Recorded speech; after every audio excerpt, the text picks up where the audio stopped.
Ini adalah example 3 berkenaan dengan second order circuit. Okay, seperti biasa kita akan mulakan dengan T less than 0. So semasa T less than 0, induktor kita akan jadi short dan kapasitor akan jadi open.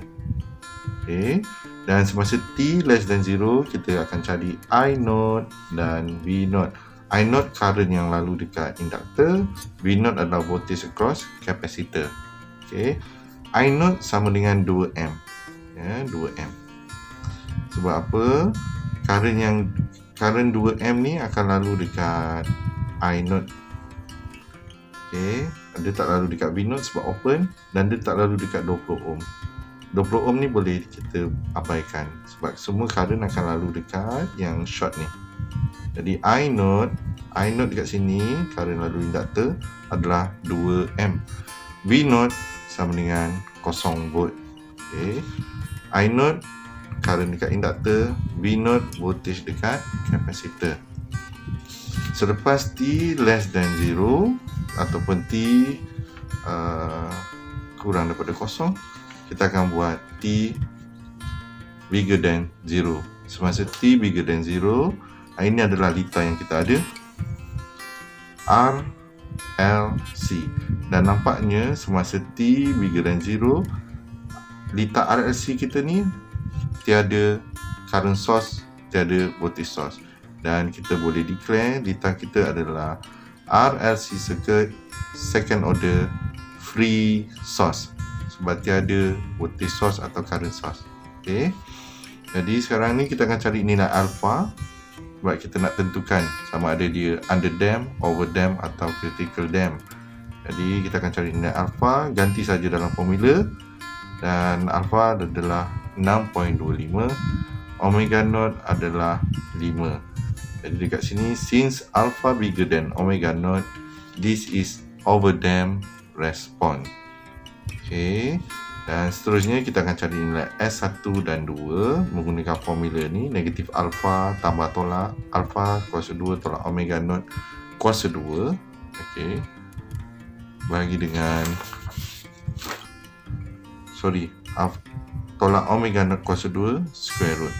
Dan kalau kita selesaikan, kita akan dapat negatif 2.5 dan negatif 10, atau S1 sama dengan negatif 2.5, S2 negatif 10.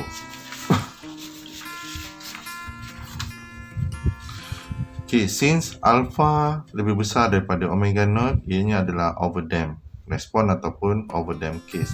Dan kalau kita rujuk, general equation kita adalah Vt equal to A1 exponent S1t tambah A2 exponent S2t. Jadi dekat sini A1 kita tak tahu, S1 kita dah cari tadi. Mana S1?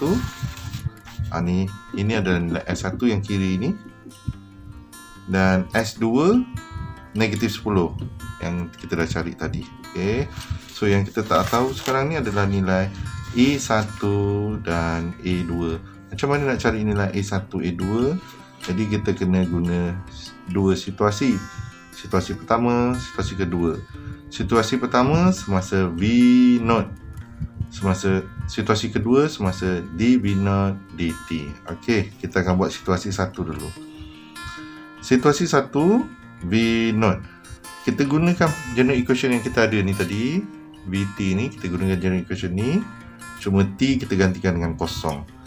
V kosong sama dengan A1 eksponen S1 kosong tambah A2 eksponen negatif 10 kosong. Okey, kenapa dekat sini ada kosong? Sebabnya kita dah cari tadi masa T less than 0, V0 sama dengan 0 volt. Sebab tu dekat sini V0 kosong. V0 kosong sama dengan A1, kita ambil yang atas tadi A1 eksponen negatif 2.5 kosong tambah A2 eksponen negatif 10 kosong. Gantikan T dengan kosong. Jadi kalau kita selesaikan, kita akan dapat A1 sama dengan negatif A2. Okay. Itu adalah situasi yang pertama. Hasilnya adalah A1 sama dengan negatif A2. Situasi pertama. Sekarang ni situasi yang kedua. Situasi kedua. situasi kedua dV0 dt. Kita masih gunakan general equation yang kita ada tadi. Vt sama dengan A1 eksponen negatif 2.5t tambah A2 eksponen negatif 10t. Dan kita akan differentiatekan equation kita tadi ni, general equation kita, dv dt sama dengan negatif 2.5 A1 eksponen negatif 2.5t tolak 10 A2 eksponen negatif 10t. Ini adalah dv dt. Dan kita kena cari dV0 dt. Okey, maksudnya equation ni kita kena gantikan t dengan kosong. Jadi dV0 dt sama dengan negatif 2.5 A1 eksponen negatif 2.5 kosong tolak 10 A2 eksponen negatif 10 kosong. Dan kalau kita selesaikan, kita akan dapat dV0 dt yang pertama adalah negatif 7.5 A2. Ya, ini adalah dV0 dt yang pertama. dV0 dt yang kedua sama dengan negatif V0 bahagi RC tolak I0 bahagi C. Dan kalau kita selesaikan, kita akan dapat dV0 dt yang kedua adalah negatif 500. Mungkin ada yang tertanya, macam mana boleh dapat dV0 dt yang kedua ni? Macam mana boleh dapat dV0 dt yang kedua sama dengan negatif V0 bahagi RC tolak I0 bahagi C. So, ini adalah, kita tengok balik lita kita.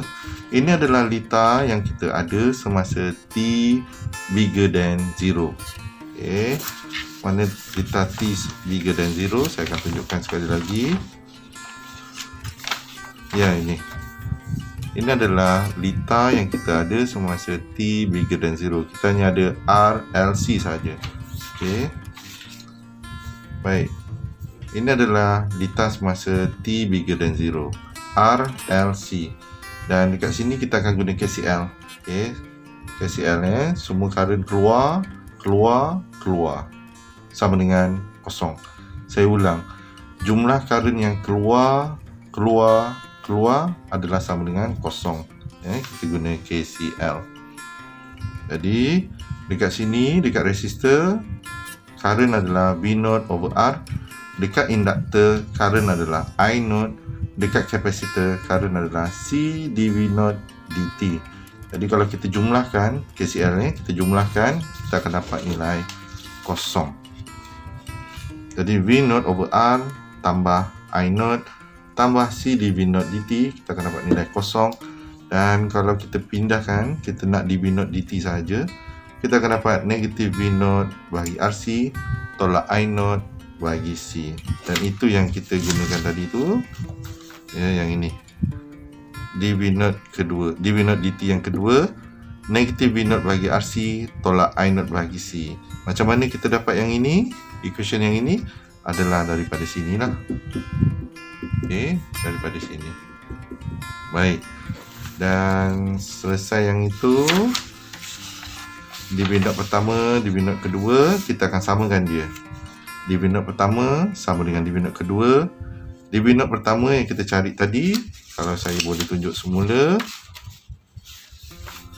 Okey, ini adalah dV0 yang pertama, negatif 7.5 A2. dV0 dt yang kedua, negatif 500. Jadi kita samakan dia, negatif 7.5 A2 sama dengan negatif 500. Kalau kita selesaikan, kita akan dapat A2 66.67. A2 adalah 66.67. A1 adalah negatif 66.67. Macam mana kita boleh dapat nilai A1? Kita gunakan formula yang ini ataupun persamaan yang ini. Persamaan yang kita dapat semasa situasi 1. A1 sama dengan negatif A2. A2 kita dah dapat dan kita automatically kita akan dapat A1 sama dengan negatif A2. Negatif 66.67. Okey, tengok kiri dan kanan ni ya. Dan akhir sekali, bila semua parameter kita dah tahu, A1 dah tahu, A2 dah tahu, okey, dan kita dah tahu nilai S1, S2, dan kita boleh dapatlah generic equation ataupun persamaan VT kita. VT sama dengan negatif 66.6, eksponen negatif 2.5T tambah 66.6 eksponen negatif 10T.